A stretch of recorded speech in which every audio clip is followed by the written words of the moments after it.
Assalamualaikum and welcome to Mehdi's Academy. I'm your teacher Syed गुलाम मेहदी शाह। तो आज मैं आपके साथ 21 जनवरी 2024 को कंडक्ट होने वाली टेस्ट में से बायोलॉजी का पोर्शन शेयर करूंगा। ये टेस्ट जो थी वो नर्सिंग की कंडक्ट की गई थी, यानी कि बीएसएन नर्सिंग की जो टेस्ट थी, जो कि directorate of nursing Sindh Karachi की जानिब से वेरियस कॉलेजेस के लिए, फ़ीमेल और मेल कॉलेजेस के लिए टेस्ट ली गई थी। और एक दो सिटीज़ या 2 से 3 एरियाज़ में ये कैंसिल की गई थी, जो कि 4 फरवरी को ली जानी है। लेकिन उसका पेपर जो है, जो 21 को हुआ था, वो मैं आपके साथ आज शेयर करूंगा, कंप्लीट बायोलॉजी का सेक्शन। और उसी के साथ अगर आप प्रिपरेशन कर रहे हैं या प्रिपरेशन करना चाहते हैं आने वाले सेशंस के लिए बीएसएन नर्सिंग के वेरियस, चाहे वो कॉलेज यानी कि गवर्नमेंट के हों या प्राइवेट हों, उनकी प्रिपरेशन के लिए जो है नीचे स्क्रीन के ऊपर नंबर होंगे और डिस्क्रिप्शन में से नंबर लेके आप प्रिपरेशन के लिए कांटेक्ट कर सकते हैं। बिल्कुल ही अफोर्डेबल फ़ीस पे आपको प्रिपरेशन करवाई जाएगी। उसके अलावा Sindh university, Sindh agriculture university, इनकी भी प्रिपरेशन जारी है। हम स्टार्ट कर रहे हैं अभी फरवरी से या मार्च से स्टार्ट होगी। और बुक्स भी इन कॉलेजेस के लिए तैयारी के लिए बने हुए हैं, तो वो भी आप परचेज़ कर सकते हैं। तो आइए स्टार्ट करते हैं without wasting any further time. तो बायोलॉजी के सेक्शन में से 30 से 40 एमसीक्यूज़ थे, जिसमें 30 एमसीक्यूज़ हैं। तो जिसमें हमारे पास क्वेश्चन नंबर 11 यानी कि जो 1 है बायोलॉजी सेक्शन में, वो है ह्यूमन किडनी कंटेन पिरामिड्स। अब इंसान की किडनी में एक स्ट्रक्चर पाया जाता है जिसको पिरामिड कहा जाता है, और वो कॉन शेप्ड होता है। कॉन शेप्ड यानी कि ट्रायंगल शेप्ड आप कह सकते हैं। तो एक किडनी में हमारे पास कितने पिरामिड्स जो हैं वो पाए जाते हैं, तो उनकी अमूमन तादाद जो होती है वो 12 से 16 होती है।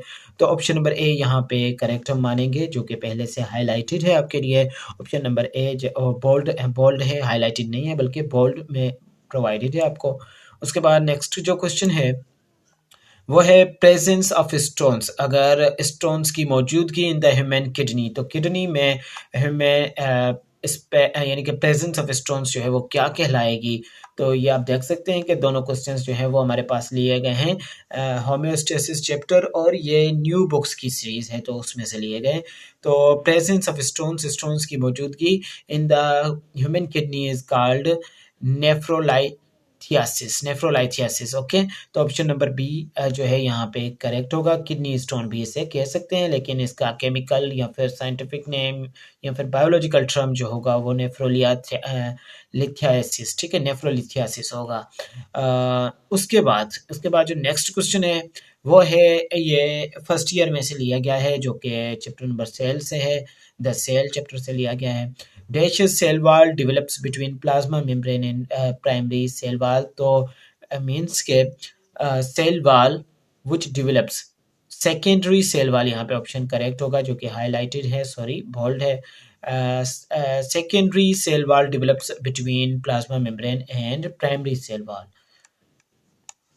उसके बाद द मूवमेंट ऑफ सब्सटेंस की, यानी कि चीज़ों की मूवमेंट और सब्सटेंस की movement from a region of high concentration to the region of low concentration क्या कहलाती है। तो वो जो है मूवमेंट कहलाएगी डिफ्यूजन। वो मूवमेंट क्या कहलाएगी, डिफ्यूजन कहलाएगी। Movement of substance from a region of high concentration to the region of lower concentration. उसके बाद जो है हमारे पास क्वेश्चन नंबर 15 है, इन ह्यूमन बींग्स, इंसानों में lung volume can be measured by special instrument called spirometer जो है यहाँ पे करेक्ट ऑप्शन होगा।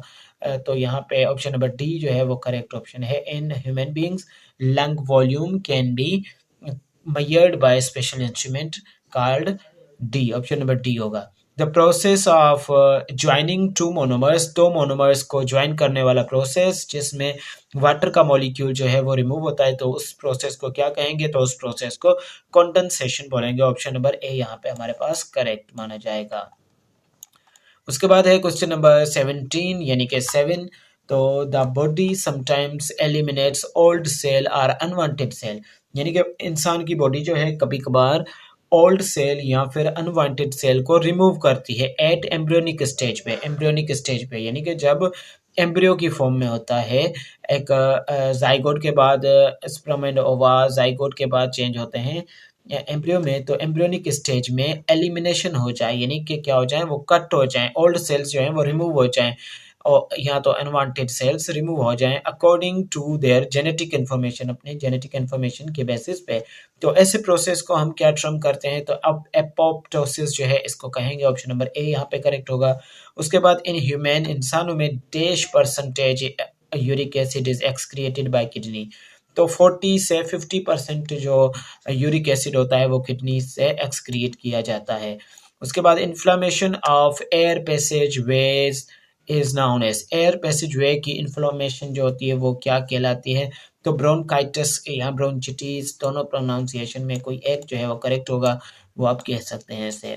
Total lung surface, total surface area of respiratory surface, ठीक है, टोटल सरफेस एरिया जो है रेस्पिरेटरी सरफेस का इन ह्यूमन, इंसानों में is about dash times, about times to the size of the body, तो 20 times about the size of the body. उसके बाद वो एंजाइम जो कि एक्ट करेंगे एमाइलेज पे और कन्वर्ट करेंगे उसे माल्टोज में, an enzyme act on the amylase to convert it into maltose, तो ऑप्शन नंबर ए करेक्ट होगा, इसका होगा माल्टेज।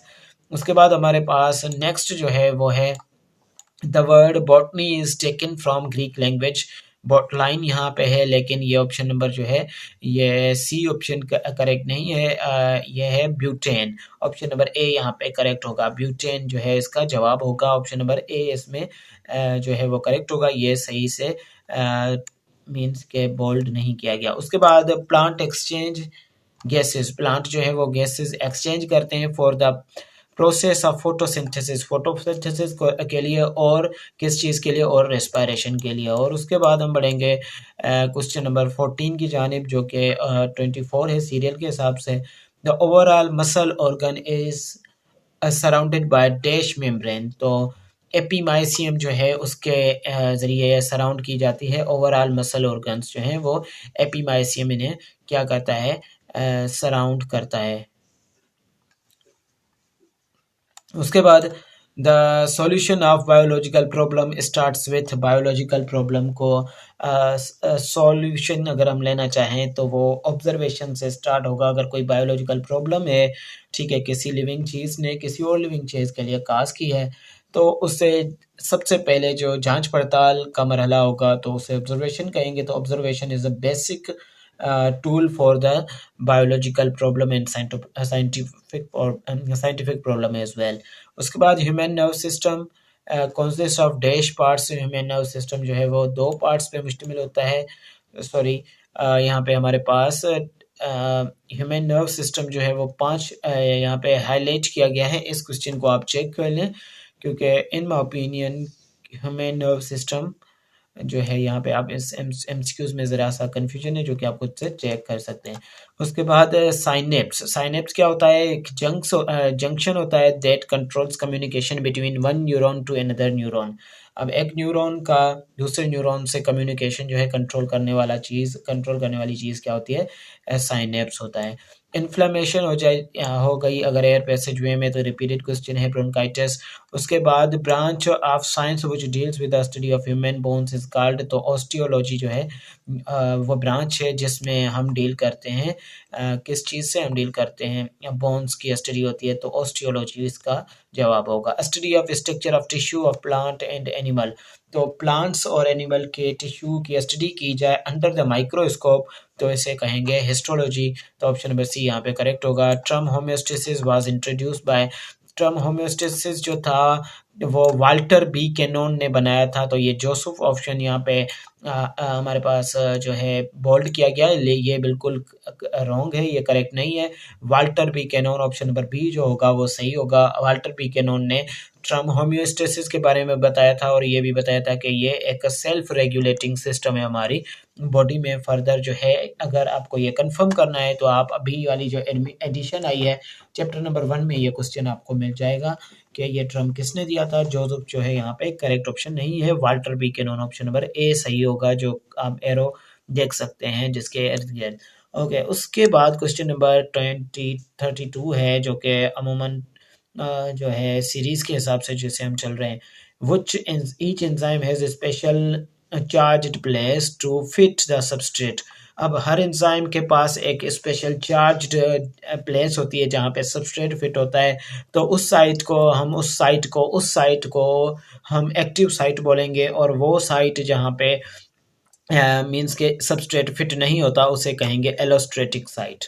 ओके, तो उसके बाद हम dash refers to difficulty in focusing the distinct objects. तो मायोपिया जो है वो क्या है? मायोपिया एक ऐसी यानी कि डिफ़िकल्टी है, प्रॉब्लम है, जो कि फोकस करने में जो है प्रॉब्लम देती है, डिफ़िकल्टी होती है इन फोकसिंग द डिस्टेंट ऑब्जेक्ट।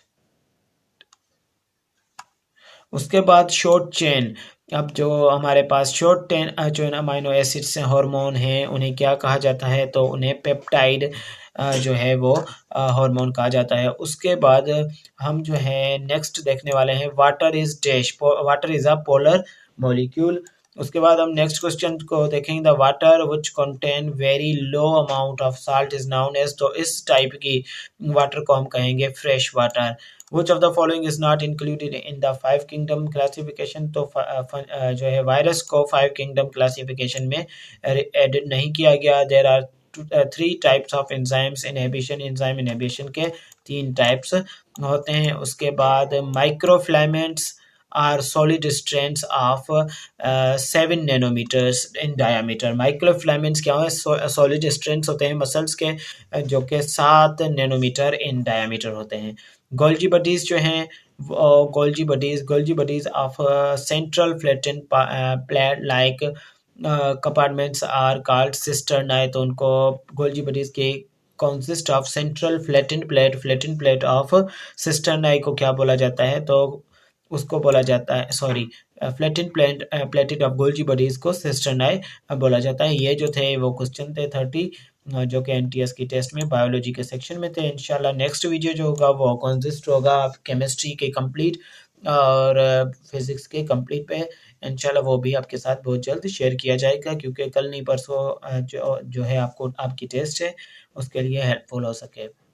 तो मिलते हैं नेक्स्ट लेक्चर में। अगर आपने अभी तक चैनल को सब्सक्राइब नहीं किया तो सब्सक्राइब कर लें। यहाँ पे हम इस चैनल में Sindh university, Sindh agriculture university, उसी के साथ साथ काफ़ी सारी जॉब्स और उसके साथ साथ नर्सिंग की प्रिपरेशन करवाते हैं। तो मिलते हैं नेक्स्ट लेक्चर में। अल्लाह हाफ़िज़।